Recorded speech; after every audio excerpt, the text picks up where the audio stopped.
And welcome back to Open Line. I'm Chuck Long here with attorney Kevin Kennedy from the Kennedy Law Firm. If you're just tuning in, we're so glad that you did. This is the night when we ask an expert. We ask the expert in the legal field, and one of the best lawyers, one of the top lawyers in the state of Tennessee. The Kennedy Law Firm has been around for over 34 years. They know what they're talking about, and this is a great opportunity to just give Kevin a call, find out some things that you need to know.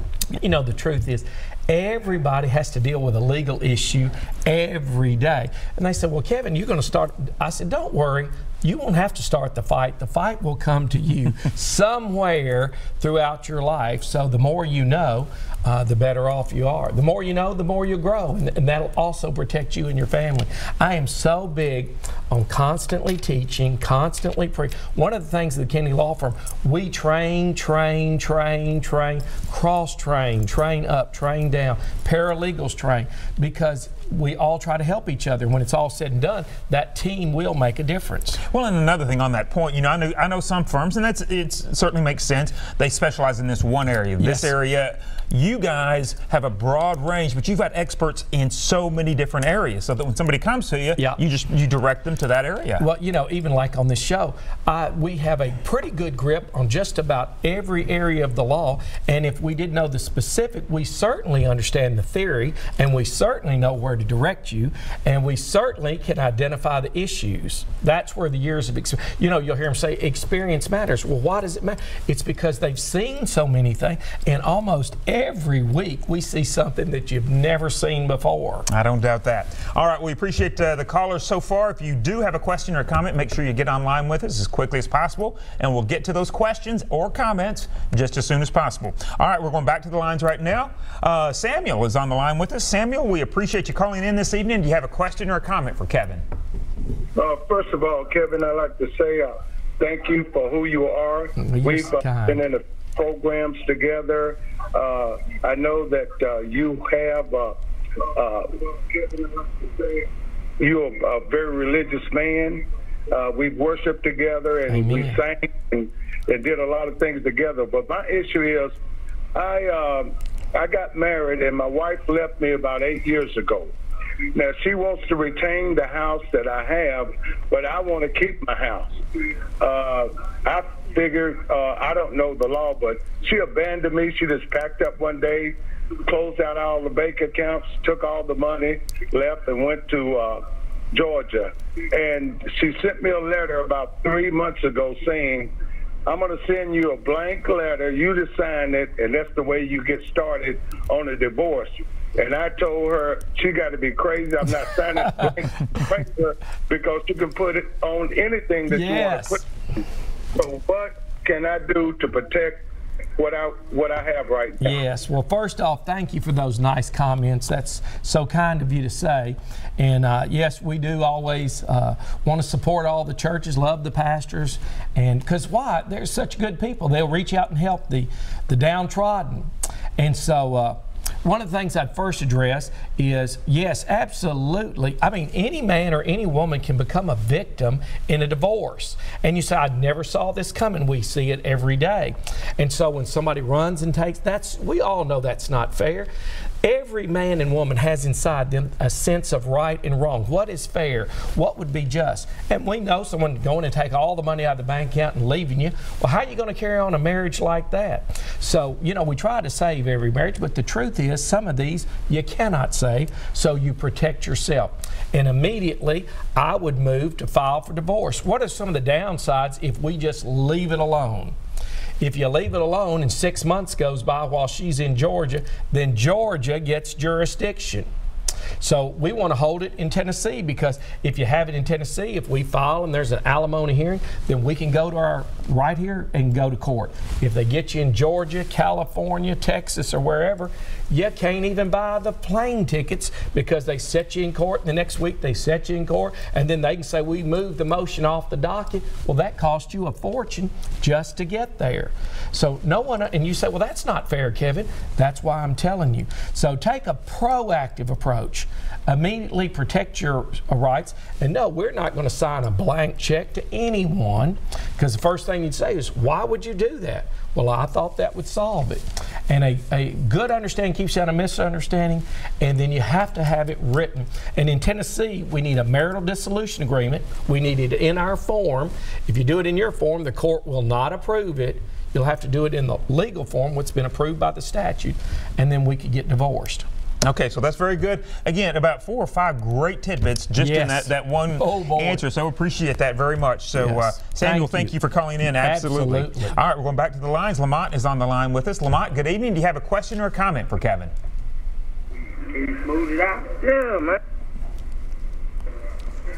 Go ahead, Lamont.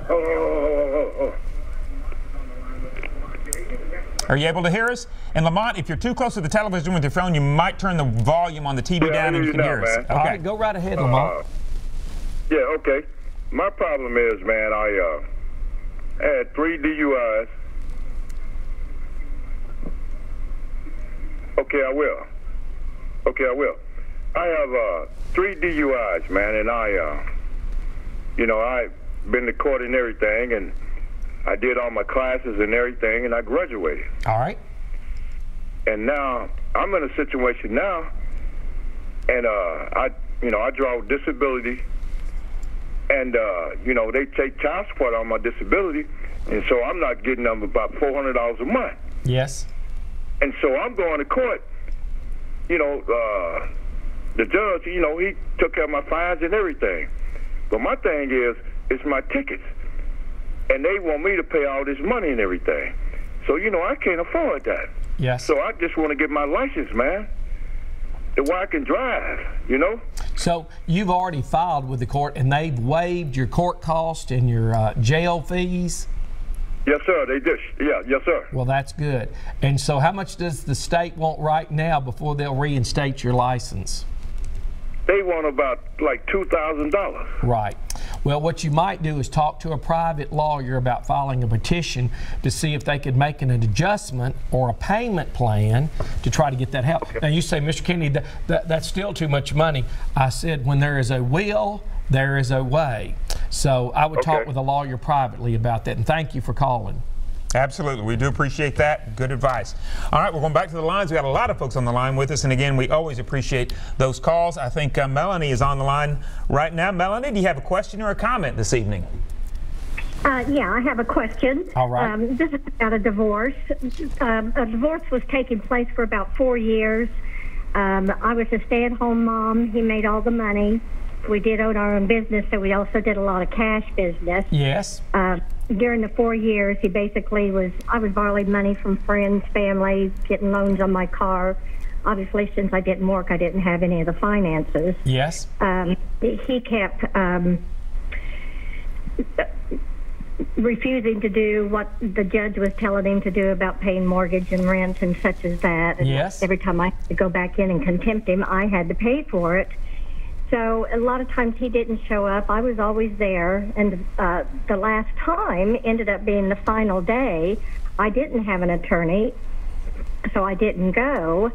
And then the judge said this was the final day. Since I didn't show up, he gave him everything, absolutely everything.